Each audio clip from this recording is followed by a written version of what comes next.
কার পরিবর্তন কখন হবে, কার কথাই বদলাবে, কখন বদলাবে কেউ জানে না। জানে কে? ফুজাইল ইবনে ইয়াজ বড় ডাকাত সর্দার ছিলেন।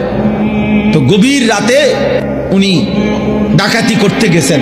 তো রাত্রিবেলা যখন গভীর রাতে এক বাড়িতে ডাকাতি করতে ঢুকছে, দরজার সামনে গিয়ে যখন দাঁড়াইছে তখন শুনতেছিল বাড়িওয়ালা ওই সময় আল্লাহর কোরআন পড়তেছে।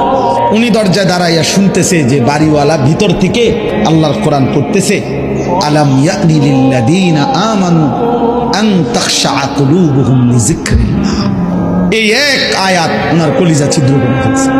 উনি পিছন দিকে ফিরে এসে আর চিৎকার করে দুই হাত তুলে বলছে, আয় রব, আয় মাওলা, সময় হয়েছে সময়, আমি আর এই নাফরমানির জিন্দেগি করব না, দিলাম ছাইড়া।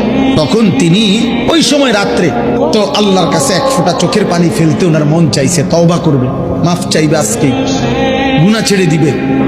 তখন উনি তওবা করে সরাসরি হিজরত করে আল্লাহর ঘর মক্কায় চলে আসছে, আর বাকি হায়াত কাবার পাশেই উনি জীবন কাটাইছে। এরপরে উনি হইছেন সাইয়্যিদুল আউলিয়া, আউলিয়াদের সর্দার। তাইলে বললাম আর কি, যে কোনো কথা, কোনো এক আচরণ, কোনো এক শব্দ অনেক সময় চেঞ্জ করে ফেলে, জীবন তুলপার করে ফেলে, জীবন পরিবর্তন করে ফেলে।